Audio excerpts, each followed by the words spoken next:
أعوذ بالله من الشيطان الرجيم بسم الله الرحمن الرحيم يهب لمن يشاء إناثا ويهب لمن يشاء الذكور أو يزوجهم ذكرانا وإناثا ويجعل من يشاء عقيما প্রিয় দর্শক, আমি কোরআনে কারীমের সূরা শুরাতে 50 নম্বর আয়াত পাঠ করলাম।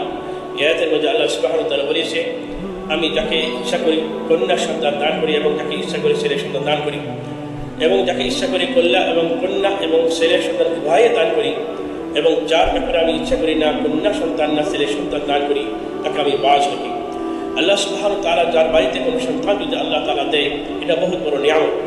কারণ বাড়িতে যদি কোনো সন্তান আল্লাহ তাআলা দেয়, তারপরে বরুণী কাজ কি বুখারী শরীফের হাদিসে রয়েছে, সলমান ইবনে আমর আল-আদবি يقول سمعت رسول الله صلى الله عليه وسلم يقول مع الغلام عقيقة فأهريق عنه دما وأميت عنه الأذى। কারো বাড়িতে যদি আল্লাহ সুবহানাহু ওয়া তাআলা কন্যা বা ছেলে সন্তান দান করে, সর্বপ্রথম সেই ছেলে এবং মেয়ের জন্য আকিকা করার আমরা চেষ্টা করব। সর্বপ্রথম আকিকা আমাদেরকে জানতে লিখবে ফরজ না ওয়াজিব না সুন্নাহ। এটা একটি সুন্নাহ আমল, এটা একটা মুস্তাহাব আমল।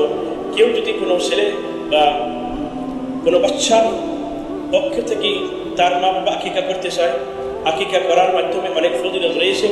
আকিকা যে করবে নিজের ছেলে মেয়ে নামে, আল্লাহ তাআলা আকিকা করার কারণে তার উপর আপদ এবং বেবা আযাব থেকে সেই ছেলেকে আল্লাহ তাআলা নিরাপত্তা রাখে। আকিকার অনেক মশলা রয়েছে। আমরা আকিকা কয়েক দিনের মাথায় করবো এবং নাম কয়েক দিনে রাখবো এবং চুলগুলো কয়েক দিনের মাথায় কাটবো। আবু দাউদ শরীফের মধ্যে একটি হাদিস রয়েছে সমরব জুনুব থেকে বর্ণিত রয়েছে যে প্রত্যেকটা বাচ্চা সে নিজের আকিকার মাধ্যমে বন্ধক থাকে, আকিকা বলে সেটা খোলা হয়ে যায়। যাই হোক, আকিকার অনেক ফজিলত রয়েছে। আকিকা আপনার আমার বাড়িতে যে কোনো বাচ্চা জন্ম হয়, আমরা 7 দিনের মাথায় তার নামে পশু জবাহ করা আকিকা করার চেষ্টা করব। তারপরে মাথার চুলগুলো আমরা কেমিয়ে দেব আর এই চুলের ওজনে সদকা করব, এটা সুন্নাহ। তারপর 7 দিনের মাথায় নাম রাখা, এটাও একটি সুন্নাহ। আর অনেক মশলা রয়েছে যে ব্যক্তির নামে আকিকা করা হবে, ছেলে সন্তান হোক বা কন্যা সন্তান হোক, সে আকিকার গোশতগুলো খেতে পারবে কি না পারবে। মশলায় রয়েছে যে যার নামে আকিকা করা হবে, ছেলে সন্তান হোক বা কন্যা সন্তান হোক, সে নিজেও খেতে পারবে, তার তাদের বাপ মাও খেতে পারবে, তার দাদা দাদি খেতে পারবে এবং নানা নানি সব গোষ্ঠী খেতে পারবে। যেরকম কোরবানির গোশত আমরা সবাই খেতে পারি, তদ্রূপভাবে আকিকার গোশত খাইতে কোনো নিষেধাজ্ঞা, কোনো বাধা নেই। আমাদের মনে কল্পনা রয়ে থাকে যে যার নামে আকিকা করা হবে সে নাকি খেতে পারে না। অনেক এরকম মশলা আমাদের সমাজে রয়েছে। ইসলামের এইরকম কোনো নিষেধাজ্ঞা নেই। কোনো হাদিস বা কোরআনের মাধ্যমে আকিকার গোশত যার নামে করা হবে বা তাদের বাপ মা, তাদের নানা নানি, দাদাদের খেতে পারবে না, এইরকম কোনো নিষেধাজ্ঞা নেই। আপনারা আরামসে খেতে পারবেন। আরেকটি মশলা রয়েছে যেটা মিনিমাম আমাদেরকে জিজ্ঞাসা করে থাকে যে আকিকার গোশত আমরা কিভাবে বন্টন করব, যে কাঁসায় বন্টন করব না পাকাইয়ে খাবো। দোনো শুরুতে কেউ যদি ইচ্ছা করে যে জবাহ করার পরে আমি কাঁসায় গোশত বন্টন করে দেবো, সেটাও করতে পারি। আর যদি ইচ্ছা করে না পাক করি, মানুষকে আমি দাওয়াতের মাধ্যমে আমি খানা খিলাবো, এটাও করতে পারেন, কোনো অসুবিধা নেই, সব করতে দেবে। আর একটা ইম্পর্টেন্ট মশলা হলো, কারণ বাপ মা যদি নিজের ছেলেমেয়ের সন্তানের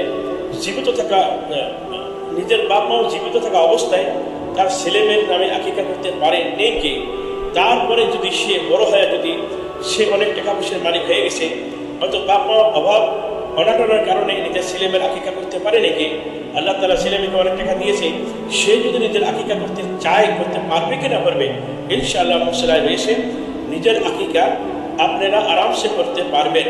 আসল সুন্নাত হলো 7 দিনের মাথায় আকিকা করা। কেউ যদি 7 দিনের মাথায় আকিকা করতে পারে নাকি কিবা কারণে, টাকা পয়সার কারণে বা অভাব অনাটনের কারণে, কারণ এটা ফরজ বা ওয়াজিব আমল না, তারপরে আপনি জীবিত থাকা পর্যন্ত আপনি যে কোনো দিনে আকিকা করতে পারবেন। নিজের আকিকা নিজেও করা যাবে, এটাও হাদিসের দ্বারা সাবিত আছে। আরেকটি মশলা হলো যে আকিকা গোশত কিভাবে বন্টন করবো আমরা, যে গরিব ফকির মিসকিনকে দেব না ধনী মানুষকে দেব। আকিকার গোশত ধনী গরিব ফকির মিসকিন সবাই খেতে পারে। আকিকার গোশত শুধু গরিব বা ফকিরের মিসকিনের জন্য জায়েজ না, বলকে আকিকা কুরবানি গোশত সবারই জন্য আল্লাহ তাআলা এটা বৈধ করে দিয়েছে। নিঃসন্দেহে আকিকা করার পরে আমরা সবাই সেই গোশত বা খাদ্য ভক্ষণ করা কোনো অসুবিধে নেই, এটা সবাই খেতে পারবো, সবাই ভক্ষণ করতে পারবো। যাই হোক, নবী করিম সাল্লাল্লাহু আলাইহি ওয়াসাল্লাম আকিকার ব্যাপারে অনেক হাদিসে বর্ণনা দিয়েছে যে ছেলে সন্তানের পক্ষ থেকে 2টি বকরা জবাহ করা এবং মেয়ে সন্তানের পক্ষ থেকে একটা বকরা বা দুম্বা জবাহ করা। কেউ যদি কয় যে আমি আমার ছেলের গরুর মাধ্যমে আকিকা করতে চাই, সে আরামসে করতে পারবে, কোনো অসুবিধা নেই। গরুর মাধ্যমেও আপনি আপনার ছেলে এবার আকিকা করতে পারবেন, এটা বৈধ এবং জায়েজ করে দিয়েছে ইনশাআল্লাহ তাআলা।